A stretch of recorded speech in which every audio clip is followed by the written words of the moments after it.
This hearing starts with a case that already carries a major credibility problem. The central issue is no longer simply a divorce or a custody dispute. Beyond that, the court had ordered the parties comply and get the DNA testing done. That has been done. Mr. Thomas is indeed the father of these two minor children born during the pendency of the marriage. The court had entered an order stating that this court had jurisdiction over those minor children in regard to the emergency motion for temporary custody that Mr. Thomas had filed due to the adoption with the newly born child. And I think the court ultimately left it at the court would confer with Chancellor Wallace about taking this matter over. I did confer with Chancellor Wallace, and he has no problem with me hearing this case and doing whatever needs to be done. So. Understood. And so I think where we're at, Judge, we have agreed, Mr. Kirby is now representing Mrs. Thomas. I believe he filed a notice of appearance in this matter last week. We have agreed I will give Mr. Kirby some time to get up to speed on the temporary support issues. I think we do have to address today the immediate motion, the emergency motion for return of the minor children. Mr. Kirby filed a response to that on Friday, citing the UCCJEA and how this court needed to reconsider its previous ruling on it having jurisdiction over that minor child. I don't know if the court wants to hear testimony on that today or just argument. I'll hear whatever you want to hear. So. And I really think factually it's undisputed. The child was born in West Virginia. There was an order of protection entered by the General Sessions Court here in Dixon that included one of the minor children on it. The baby Thomas had not yet been born. Mother relocated pursuant to an agreed order. That order of protection was appealed. The parties reserved that for a final hearing. The new minor child was born in West Virginia. Not entirely certain on the facts. The child at some point went from West Virginia, I believe the day she was born, and relocated to Colorado with pre-adoptive parents. I know it's mother's position that this court does not have jurisdiction under the UCCJEA to make an initial custody determination. However, father would aver that under 36-6216A2, this court does have jurisdiction to make that initial custody determination. I'm sure the court's familiar. It's kind of our argument that there is no home state of this child. Home state is defined under the UCCJEA as a child that's living with a parent or a person acting as a parent. If the child is under the age of 6 months, it's the state in which the child's lived from birth with any of the persons mentioned. So that would be a parent or a person acting as a parent. Child's in Colorado, not with a parent and not with a person acting as a parent. The person acting as a parent is defined under that statute. It's our contention that the pre-adoptive parents in Colorado are not persons acting as a parent. So it's our contention Colorado is not the home state. That leaves West Virginia. There's no actions pending in West Virginia to our knowledge that we've been notified of. Also, mother under the UCCJEA has a continuing duty to supplement to this court in a divorce proceeding under the UCCJEA if anything is to change during the pendency, if the child is to relocate, knows of any proceeding that could affect the current proceeding. None of that was complied with here, Judge. We would aver mother has unclean hands. She's done this to try to gain an advantage in this divorce proceeding. I know that's more of an argument for father to make in Colorado if that court tries to exercise jurisdiction over this minor child. But we would assert under 36-6216, A1 is not applicable, and therefore the court would have to go to A2, and we believe the court can exercise jurisdiction under A2 as a court of another state. Neither Colorado nor West Virginia has jurisdiction in this matter with respect to making the initial child custody determination. With that being said, if the court does conclude today that the court has jurisdiction, mother has filed documents in the Colorado court saying she surrenders her rights to this child. Mr. Thomas is the biological father. He wants to be the father. He's got stuff set up at his house to be the father. He couldn't communicate with Miss Thomas because of the order of protection. She relocated out of state. He couldn't be there during the birth of this child. That wasn't his own request. He was prevented by law from doing that. So it's not like we have a person that's just intentionally not being present in this child's life. He was prohibited by an order that he could not be there.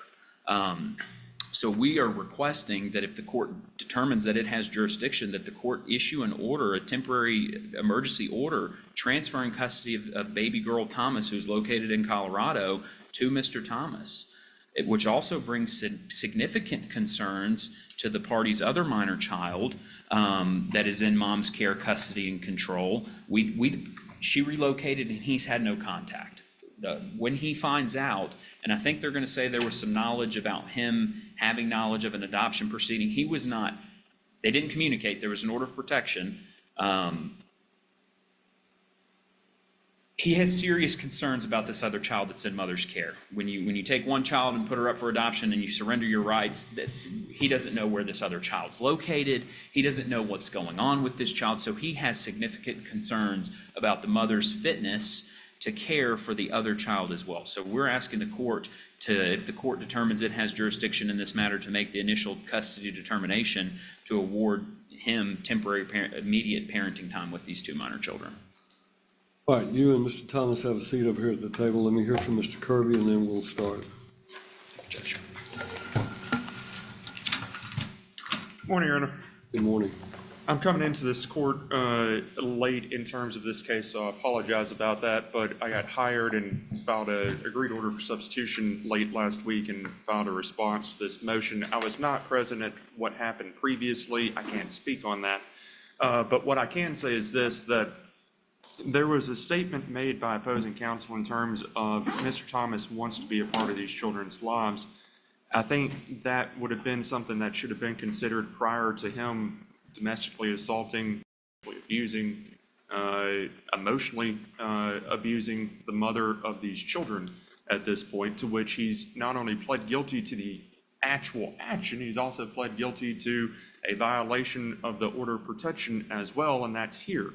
This is not something that is new for Mr. Thomas, as he has a background of The mother's new attorney arrives with a completely different strategy. Instead of fighting primarily on technical jurisdiction grounds, he attacks the father's suitability. This is an important shift because it changes the conversation from who has authority to decide. Of domestic violence. He's actually currently pending a charge, I believe, in South Carolina for domestic violence against another individual. The allegations of which are that he threw items to include broken glass and attempted to strangle that individual. That is still currently pending. He is not a safe individual to have around, and he has made that clear. He has a history of drug use. We would say that he probably still is considering and taking those drugs. Obviously, with less than a week of me being on the case, I haven't been able to get everything together that needs to be together. I'm still getting the file together from not opposing counsel, but opposing counsel and previous counsel to come here before the court today. What we have here, though, is a question of jurisdiction where it is undenied that this child has never stepped foot in Tennessee, was not born in Tennessee, was born in West Virginia. Let me interrupt you and ask this question. Are you aware how long this case has been pending? Correct, yes. It was filed October the 3rd of 2025, and your client has made an appearance and has filed pleadings in this court, submitted to this court's jurisdiction. Would you agree? Not as it relates to this child, no. Well, when you say not as it relates to this child, so you're saying that a person can have a divorce case pending in this court that concerns the custody of one of their children, and that if she flees the state and goes to another state, has a child out of wedlock or has the child there in that state, that somehow that robs this court of jurisdiction over the second child? I don't think it robs the court of anything, because I don't think the court ever had anything to be robbed of as it relates to the second child. She didn't flee the state. She was, by agreed order, allowed to leave the state because of the physical issues that had happened within the party's marriage at that point. Mr. Thomas doesn't know her address because that address is protected based on the physical issues that had happened within the party's marriage at this point. So she didn't flee in any way whatsoever. Maybe that was a poor choice of words. No, I understand, Your Honor. As far as the jurisdiction of what we're looking here, I have no qualms that this court has personal jurisdiction over these two individuals as it relates to the divorce. I have no qualms that this court has subject matter jurisdiction as it relates to the divorce of these two parties. I have no qualms that this court has subject matter jurisdiction as it relates to the party's oldest child. I believe the name is Scarlett, if I remember correctly. I do have qualms that this court has jurisdiction related to the youngest child. And the reason being for that is that home state is defined as if a child is less than 6 months old, home state is defined as the state in which the child is born. West Virginia is the state in which the child is born. We don't get to A2, as was being argued by Mr. Bellamy, because we don't get past A1. West Virginia was the home state. We cannot confer subject matter jurisdiction to this court.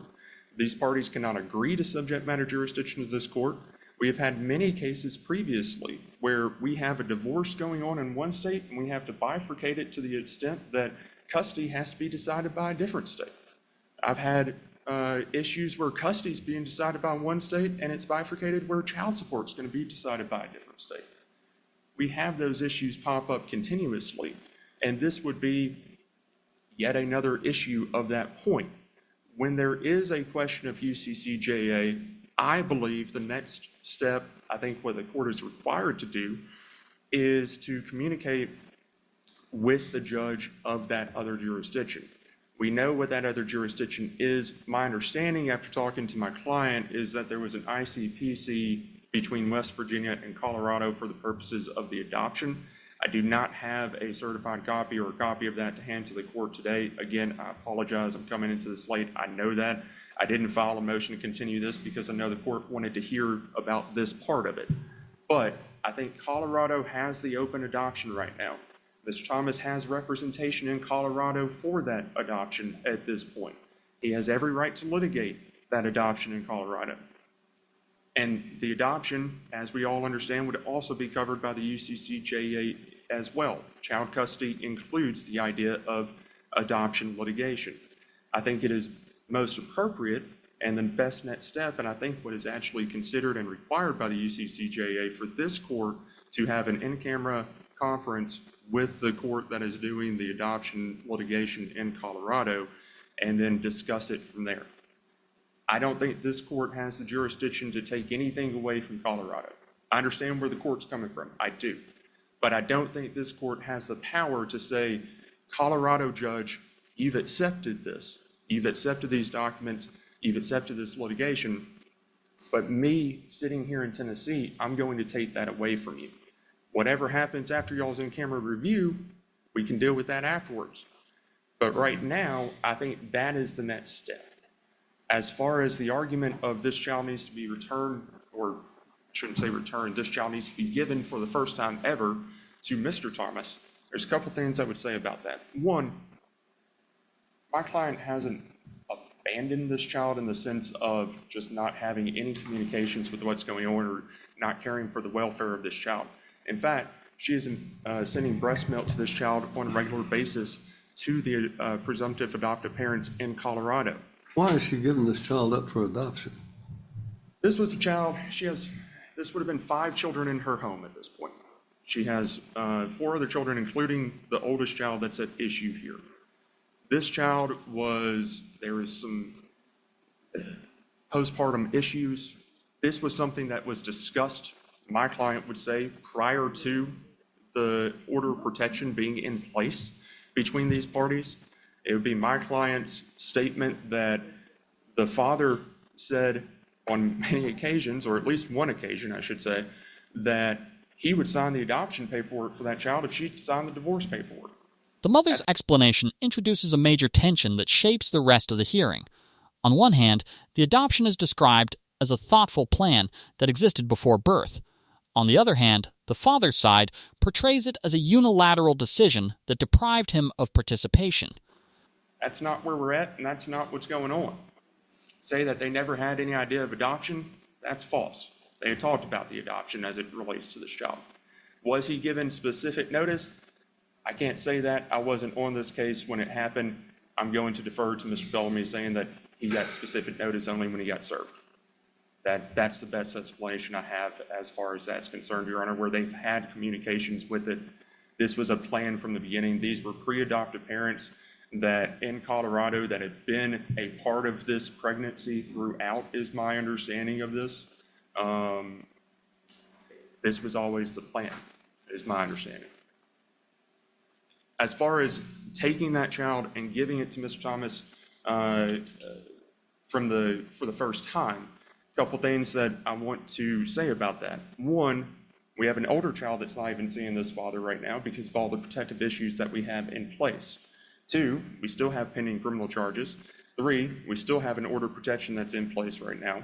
Four, when we get to this point of looking at that, the consent that was there and submitted by my client, it actually states in there that were that adoption to not go through for some reason, whatever that reason might be, whether it's jurisdictional or otherwise, that child will return to my client's care and custody. That's what the consent states. If anything, if something happens with that adoption, the point emphasis would be that that child returns to my client based under the essential contract law that has been entered into between my client and these adoptive parents. The other part of this that I would say is that there's nothing going on with Scarlett to say that there's an adoption proceeding there, that means that she's doing something with this older child is disingenuous at best. There's nothing that needs to be said about other litigation with Scarlett because there is none. If the court wants us to have a specific order stating that nothing will be done with that child, I have no objection to it because nothing's going to be done with that child. That child is with my client. That child's well taken care of. That child does not really even know father at this point based on everything that's been happening with this proceeding as far as the order of protection and protective orders that have been in place. Thank you, Your Honor. This court is of the opinion that there is a fundamental difference in this case than in the normal UCJE Uniform Child Custody and Visitation Act cases. Number one, this case was filed in this court on October 3rd of 2025, and that was the complaint that was filed, so jurisdiction was invoked in this court. The court then conducted a hearing in front of Judge Larry Wallace in February of 2026 and entered an order regarding the custody and support and so forth, which was again exercising the jurisdiction that this court had over these parties and the child that was born at that time. So what the argument that the defendant in this case, or the actually it's the plaintiff in this case, actually the plaintiff was filed, a complaint was filed by Michael Thomas. The order that was drafted shows Rachel Thomas as the plaintiff, but I think that is incorrect. That may have been with the order of protection situation. In any event, the court entered an order that controlled the parties and ordered certain testing to be done for DNA. There was, I think there was an order for support and so forth that was entered in this court. So Ms. Thomas invoked the jurisdiction of this court to her benefit by obtaining an order of this court. Now she seeks to say that this court doesn't have jurisdiction over the child that was born simply because she relocated to another state. I am of the opinion that that does not prevent this court from having the opportunity to, or having jurisdiction to decide the custody of both children. To rule otherwise would encourage parties who are dissatisfied with the court's ruling on a custody case and they have a pregnancy involved and they simply move to another state and thereby make the argument that this court is robbed of jurisdiction because that child was born in another state. I understand that where children are, the Uniform Act provides certain protections that if a child is living in another state and that state is asserted jurisdiction. But this court has already asserted jurisdiction over the parties and their older child. And this court, part of what this court will have to do, whether it's me or another judge, is to make a determination as to the custody of that oldest child. Part of that factor will be the behavior of the parents, all of those statutory factors, and the factor of whether or not these siblings are together or apart, and what was her reason in placing this child up for adoption and so forth. So I'm of the opinion that the jurisdiction of this court extends to this young child that was just born, and that the Uniform Child Custody and Jurisdiction and Enforcement Act does not prevent this court from having jurisdiction over that child simply because Ms. Thomas moved to the state of wherever she's located in West Virginia or wherever it is, and then placed the child up for adoption in Colorado. Colorado's only jurisdiction over the child is because the child was brought into that state for the purposes of an adoption. And if the adoption is not valid because there's been no surrender of that child by the father, then in my opinion, that court does not have proper jurisdiction under the Uniform Act either to do it. I think this court is the only court that logically would have the right to make those decisions. So I am of the opinion that this court, and do hereby hold that this court continues to have jurisdiction over the parties and the parties' minor children. The father wins the jurisdiction battle. He does not receive the immediate victory he wants. That distinction is crucial. The judge separates legal authority from custody outcomes. Many litigants assume that proving jurisdiction automatically leads to a favorable ruling. The Colorado court obviously may take a different view, and there may be an extensive litigation involved in that. However, Mr. Thomas's request that this child be surrendered to him in view of all of the allegations that have occurred in this case is not something that the court will automatically take it upon myself to simply say, well, he's going to get custody of this child. He doesn't know the child, has never had any contact with the child, and the older child, there are certain protections in place because of the allegations of domestic assault and domestic violence. So it's this court's opinion, at least, that it is not an automatic thing that I can return this child to Mr. Thomas. The Colorado court's going to have to rule on whether or not they have jurisdiction. It'll be litigated there. I'm assuming that Ms. Thomas may choose to make an interlocutory appeal on my ruling regarding jurisdiction. If that's what she chooses to do, I would authorize that because I think it's a very unique legal question.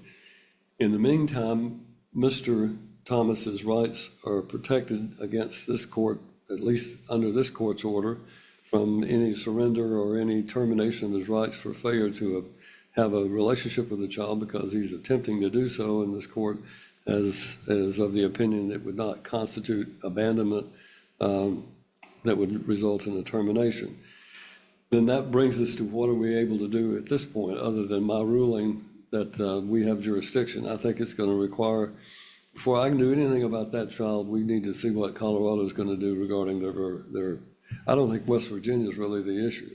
Child's not there, being born there doesn't mean they have jurisdiction. So with that, Mr. Bellamy, do you have anything you wish to add about today other than the fact that I've reaffirmed my ruling? And we set this hearing to determine what the DNA tests were going to be. DNA shows he is the biological father. I'm therefore ruling that we do have jurisdiction over this child. If the defense wishes to seek an interlocutory appeal to a court of appeals for their interpretation, and I'm willing to do so, do you want to put on the record the circumstances of this so that there is a record made to take to the Court of Appeals? That would be the only thing I would offer.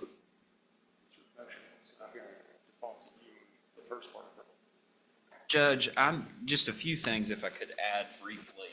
The order of protection in this case, is the court saying that the order of protection extends to the newborn minor child? I'm not saying that the order of protection extends to the newborn minor child. It extends to those people who were listed on the order of protection. The order of protection lists the mother and a stepdaughter, a stepson, and Scarlett Thomas, who is the child of these parties. It does not mention this unborn child. It was issued back in September of 2025, and therefore the child obviously she was pregnant with the child, and it could have mentioned that, but it did not. So I'm of the opinion it does not apply to that child. But asking me to order that the child be surrendered to Mr. Thomas in view of the allegations is what I'm simply saying. I'm not prepared to do that. So I guess that would be my concern is when is the court going to be prepared to make that determination? Well, I will give you an evidentiary hearing and you can make that argument. And then I will make a ruling. And if you want to do that today, we'll do that today. It's up to you. If I may confer with my client just briefly, Judge. And Your Honor, as far as the evidentiary hearing, while he's conferring with his client on what he's going to have with that, I'm going to respectfully say that any evidentiary hearing on that topic, I would ask to be continued to another date for many reasons, one of which I just got on the case, as the court all knows, and we've already said on ad nauseum here this morning. Secondly, there are things that are related to what is happening with Mr. Thomas in his own personal life that I need to get proof of. Mr. Bellamy, I'm going to, Mr. Kirby is right. He's new to the case, and I think under the circumstances, this is a unique situation. I'm of the opinion that we said, I can give you July 22nd. The final portion exposes how procedural victories often create new battles instead of ending old ones. Once jurisdiction is settled, attention immediately shifts to evidence. The father's attorney wants movement toward custody. The mother's attorney wants additional preparation time. Both positions are predictable because each side benefits from a different timeline. The judge's response reflects caution rather than urgency. He recognizes that new counsel has entered the case and that significant allegations remain undeveloped. What emerges here is a court preparing for a much larger fight. The jurisdiction question may have dominated this hearing, but it is no longer the main issue. The next stage will focus on facts, credibility, safety concerns, and parental fitness. In many ways, this hearing closes one legal door while opening a far more consequential one.